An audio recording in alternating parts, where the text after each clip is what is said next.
बच्चों, आज हम विज्ञान विषय का कार्यपत्रक संख्या 100 करेंगे, जो कि 3 मार्च के लिए आई हुई है।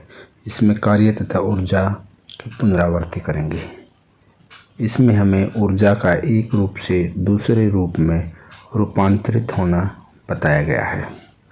जब भी ऊर्जा एक रूप से दूसरे रूप में रूपांतरित होती है तो उस निकाय की कुल ऊर्जा अपरिवर्तित रहती है। ऐसा ऊर्जा संरक्षण नियम के कारण होता है। तो ऊर्जा संरक्षण का क्या नियम है कि ऊर्जा हमारी क्या रहेगी, उस निकाय की सेम रहेगी और एक रूप से दूसरे रूप में क्या हो जाएगी, रूपांतरित हो जाएगी, यानी बदल जाएगी ऊर्जा को। तो ऊर्जा संरक्षण का नियम क्या कहता है? ऊर्जा को ना तो बनाया जा सकता है और ना ही इसे नष्ट किया जा सकता है। इसका केवल एक रूप से दूसरे रूपों में रूपांतरण हो सकता है। ये ऊर्जा संरक्षण का जो नियम है, ये सभी स्थितियों और सभी प्रकार के परिवर्तनों के लिए मान्य है। जैसे ऊर्जा किसी भी कोई भी ऊर्जा हो, वो एक फॉर्म से दूसरी फॉर्म में तो चेंज हो जाएगी, लेकिन वो क्या होगी, ना तो उसको नष्ट किया जा सकता है, ना उसको डिस्ट्रॉय किया जा सकता है। अब एक एग्जाम्पल से हम इसको समझते हैं। मान लिए कोई m द्रव्यमान की वस्तु है, h ऊंचाई से नीचे की तरफ गिराई जाती है। तो प्रारंभ में क्या होगा, उसकी जो पोटेंशियल एनर्जी होगी प्रारंभ में, जिसको हम स्थितिज ऊर्जा कहते हैं, स्थितिज ऊर्जा, वो क्या होगी, mgh और h। तो गतिज ऊर्जा क्या होगी, 0, क्योंकि वहाँ पर वेग क्या होगा, हाइट पे मैक्सिमम जो ये हाइट है, ये है, इस पे वेग क्या हो जाएगा, 0 हो जाएगा। तो गतिज ऊर्जा जो ½ mv² होती है, वो क्या हो जाती है, 0 हो जाती है। तो ये जो पहली फिगर दिखा रखी है, ये देखो, ग्राउंड से h हाइट पर, यहाँ पे पोटेंशियल एनर्जी यानी स्थितिज ऊर्जा अधिकतम और काइनेटिक एनर्जी यानी गतिज ऊर्जा वो क्या होगी, मिनिमम यानी 0 होगी। जब यह वस्तु गिरती है तो इसकी स्थितिज ऊर्जा गतिज ऊर्जा में परिवर्तित होती है। यदि किसी दिए हुए क्षण पर, दिए हुए टाइम पर वेग मान लिया, इसका क्या है, कहीं पर भी मान लेते, इसका वेग मान लेते v है, तो उस टाइम पर जो गतिज ऊर्जा होगी वो क्या हो जाएगी, ½ mv²। जैसे जैसे ये वस्तु नीचे गिरती है, जो स्थितिज ऊर्जा है वो कम होती जाती है और गतिज ऊर्जा बढ़ती जाती है। जैसे ये बॉडी नीचे आएगी तो हाइट इसकी क्या हो जाएगी, घट जाएगी, और वेलोसिटी क्या हो जाएगी, बढ़ जाएगी। हाइट पे डिपेंड करती है हमारी स्थितिज ऊर्जा mgh, यानी mgh क्या हो जाएगी, घट जाएगी। वेलोसिटी बढ़ रही है, उस पर क्या होती है हमारी गतिज ऊर्जा ½ mv²। वेलोसिटी बढ़ रही है तो ये क्या हो जाएगी, बढ़ जाएगी। तो जैसे जैसे नज़दीक जाती है हमारी, तो स्थितिज ऊर्जा कम होती है और गतिज ऊर्जा बढ़ती जाती है। जब वो वस्तु धरती पर बिल्कुल पहुंचने को होती है, यानी जब वो धरती पर टकराती है, तो उस टाइम पर जो उसकी v जो होता है, वेग जो होता है, वो क्या होता है, मैक्सिमम होता है, यानी वेग उसका अधिकतम होगा। तो काइनेटिक एनर्जी जो ½ mv² होगी, वो भी उस टाइम पर क्या होगी, अधिकतम होगी। अब जब वो ग्राउंड पर टकरा गई, यानी ग्राउंड पर हो गई, तो हाइट क्या हो जाएगी, 0। तो जो उसका स्थितिज ऊर्जा पोटेंशियल एनर्जी वो mg और h वो क्या हो जाएगी, जैसे h 0 तो ये भी क्या हो जाएगी, 0 हो जाएगी। तो जब वो ग्राउंड पर टकराती है तो v अधिकतम होगा, तो काइनेटिक एनर्जी यानी गतिज ऊर्जा अधिकतम होगी, और जो पोटेंशियल एनर्जी स्थितिज ऊर्जा है वो क्या होगी, हमारी मिनिमम होगी। इन दोनों का जो जोड़ है, जिसको हम मैकेनिकल एनर्जी कहते हैं, यानी यांत्रिक ऊर्जा जिसको हम बोलते हैं, वो क्या रहेगा, हमेशा सेम रहेगा। mgh प्लस हाफ mv², वो law of conservation of energy, ऊर्जा संरक्षण का जो नियम था उसके अनुसार वो हमेशा क्या रहेगा, सेम रहेगा।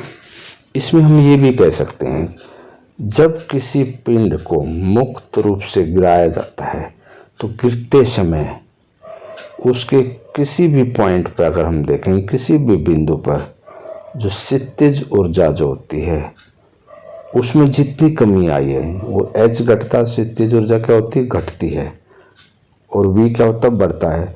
तो गतिज ऊर्जा में उतनी ही क्या हो जाती है, वृद्धि हो जाती है। इस प्रकार गुरुत्वीय क्षितिज ऊर्जा का गतिज ऊर्जा में निरंतर रूपांतरण होता है। अब तक तो हम कह रहे थे क्षितिज ऊर्जा, अब कह रहे हम गुरुत्वीय क्षितिज ऊर्जा। क्यों कहते हैं, क्योंकि ये जो वस्तु है ये किस कारण से नीचे गिर रही है, गुरुत्वाकर्षण के कारण, इसमें यानी एक्सेलरेशन ड्यू टू ग्रेविटी है, त्वरण है इसके अंदर, ठीक है, गुरुत्वीय त्वरण है। तो इसमें इसलिए इसको हम गुरुत्वीय क्षितिज ऊर्जा भी कहते हैं। अब इसका पहला जो प्रश्न है उसको करते हैं, ऊर्जा संरक्षण का नियम लिखिए। ऊर्जा संरक्षण का जो नियम है वो क्या कहता है, देखिएगा। ऊर्जा को ना तो बनाया जा सकता है और ना ही उसे नष्ट किया जा सकता है, इसको केवल एक रूप से दूसरे रूप में रूपांतरण किया जा सकता है। ये ऊर्जा संरक्षण का हमारा नियम है।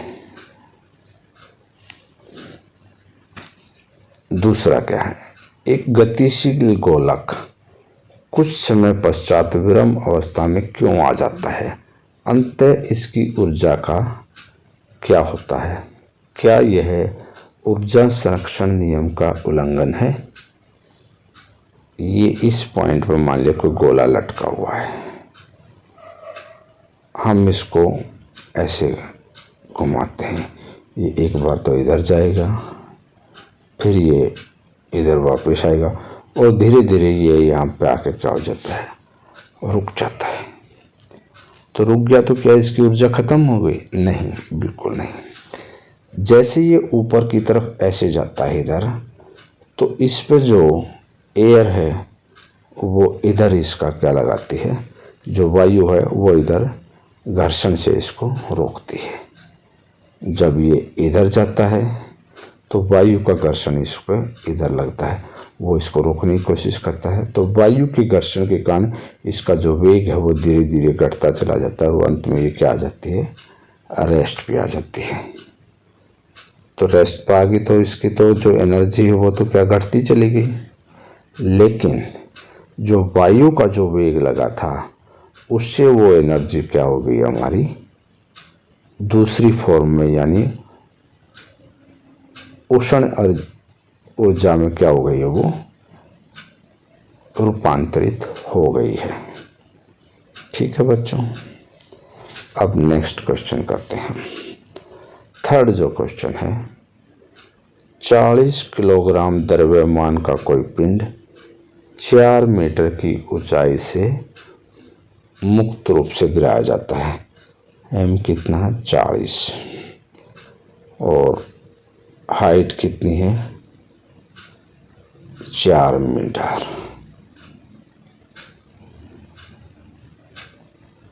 ठीक है, उस पिंड की धरती पर से 2 मीटर और 1 मीटर, उस पिंड की धरती से 2 मीटर और 1 मीटर की ऊंचाई पर गतिज और क्षितिज ऊर्जा का परिकलन कीजिए और इस पिंड की यांत्रिक ऊर्जा का भी परिकलन कीजिए। और जी को दे रखा है इसमें 10, तो जी यहाँ क्या हो जाएगा, 10। तो जो यहाँ पे जो क्षितिज ऊर्जा हो जाएगी जिसको पोटेंशियल एनर्जी कहते हैं, वो क्या हो जाएगी, एम जी और एच, यानी 40, जी कितना 10 और एच कितना 4, ये आ जाएगा हमारा 1600 जूल। तो शुरुआत में जो वो 4 मीटर की हाइट पे है, तो उस टाइम पे जो टोटल जो एनर्जी है वो क्या हो जाएगी, जो ऊर्जा हो जाएगी 1600 जूल। और जब मैक्सिमम पर हाइट पे होती है, जब उस पर काइनेटिक एनर्जी क्या होती है, गतिज ऊर्जा 0 होती है। तो जो टोटल यांत्रिक ऊर्जा होती है हमारी, यानी मैकेनिकल एनर्जी जिसको हम बोलते हैं यांत्रिक ऊर्जा, यानी टोटल एनर्जी क्या होती है, पोटेंशियल एनर्जी जमा में काइनेटिक एनर्जी। पोटेंशियल एनर्जी 1600 है और ये है 0, तो ये हो गया 1600 जूल। इसी क्वेश्चन में आगे है, इस पिंड का धरती से 2 मीटर और 1 मीटर की ऊंचाई पे गतिज और क्षैतिज ऊर्जा का परिकलन कीजिए। अब एच क्या है, 2 मीटर, तो mgh क्या हो जाएगा, 40 गुणा में 10 गुणा में 2, ये हो जाएगा 800 जूल। ठीक है। और जो यांत्रिक ऊर्जा होती है मैकेनिकल एनर्जी, वो क्या होती है हमारी, क्षैतिज ऊर्जा जमा में गतिज ऊर्जा। और 4 मीटर की ऊंचाई पे वो कितनी आई थी हमारी, 1600 बराबर, ये कितनी आ गई हमारी 800 जमा में गतिज ऊर्जा काइनेटिक एनर्जी।